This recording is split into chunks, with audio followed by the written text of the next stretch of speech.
ඔයාලා හැමෝටම සුබ දවසක්.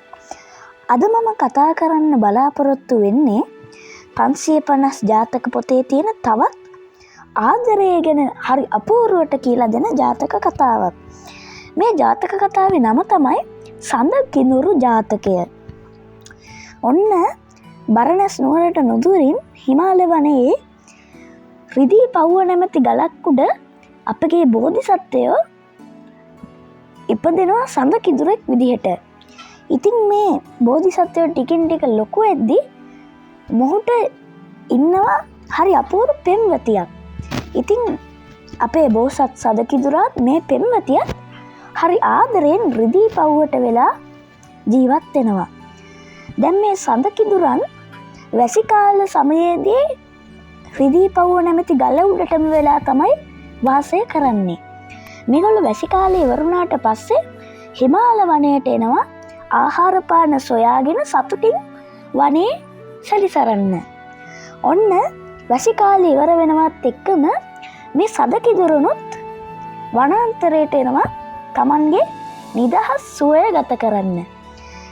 ඒ අතර වාරයේ අපේ බ්‍රහ්මදත්ත රජතුමත් ඇමතිවරුන්ට රාජ්‍ය පවරලා හිමාල වනයට එනවා මෝදඩේමට. ඉතින් ඔහු මෝදඩේම කරන අතරතුර දකිනවා ආදරෙන් ඉන්න සඳ කිඳුරු යුවල. ඉතින් මේ සඳ කිඳුරු වලින් සඳ කිඳුරිට රජතුමාට සඳ කිඳුරිය කෙරෙහි ආදරයක් ඇති වෙනවා. ඔන්න ඉතින් රජතුමාට හිතෙනවා බෝසත් සඳ කිඳුරාව මරලා දාලා සඳ කිඳුරිව අයිති කරගන්න. රජතුමා මොකද කරන්නේ? ඊතලයේ අරගෙන සඳ කිඳුරාගේ පපුවට ඊතලයෙන් පහරක් ගහනවා. ඊට පස්සේ බ්‍රහ්මදත්ත රජතුමා යනවා සඳ කිඳුරිය ගාවට. සඳ කිඳුරිය ගාවට ගිහිල්ලා කියනවා, සඳ කිඳුරියනි, එන්න මාත් සමග මං ඔබට ඇති තරම් සැප සම්පත් දෙන්නම් කියලා රජතුමා සඳ කිඳුරිට අඩගසනවා. ඊට පස්සේ සඳ කිඳුරිය කියනවා, බෑ, මං ආදරය කරපු කෙනා හැර වෙන කිසිවෙක් සමග ආදරයෙන් වෙලෙන්නේ නෑ කියලා සඳ කිඳුරිය කියනවා. ඊට පස්සේ සඳ කිඳුරිය හඩා වැළපෙනවා මේ සඳ කිඳුරාට වුණ ඇබැත්තිය ගැන. ඊට පස්සේ සඳ කිඳුරිය රජතුමාට කියනවා, රජතුමනි, මම දැනන් හිටියේ නෑ ඔබ ඔච්චර ක්‍රූර අයෙක් කියලා.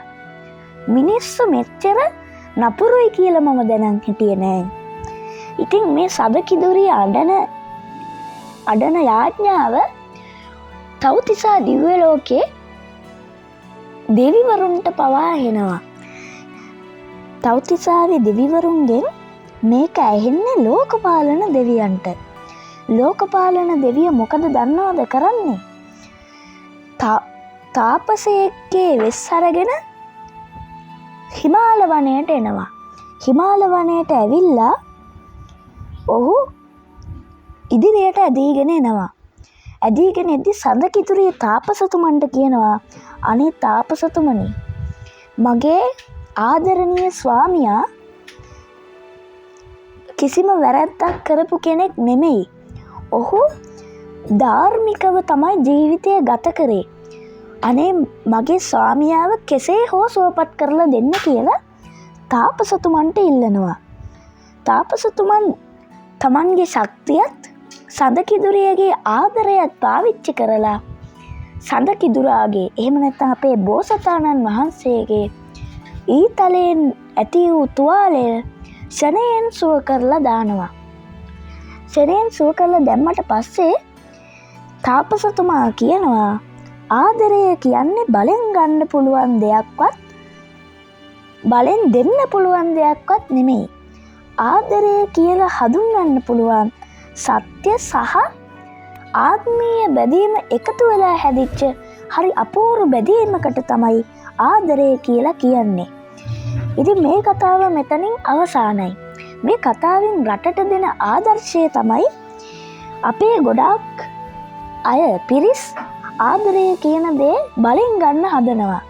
ඇත්තටම ආදරය කියන්නේ බලෙන් ගන්නවත් බලයෙන් දෙන්නවත් මුදල් වලට ගන්න පුළුවන් දෙයක්වත් නෙමෙයි ආදරය කියන්නේ. ආදරය කියන්නේ මුදල් වලින් මනින්න පුළුවන් දෙයක්වත් නෙමෙයි. ආදරය කියන්නේ දෙන්නෙක් අතර හෝ කීප දෙනෙක් අතර පැවතින ආත්මීය බැඳීමකට. එහෙනම් මේ කතාව මුළු රටටම පෙන්වන්න, තවත් කෙනෙක්ට ෂෙයා කරන්න. මේ වීඩියෝ එක හොඳ නම් ලයික් එකකුත් දාන්න. එහෙනම් මං ගිහින් එන්නම්. සුබම සුබ දවසක්.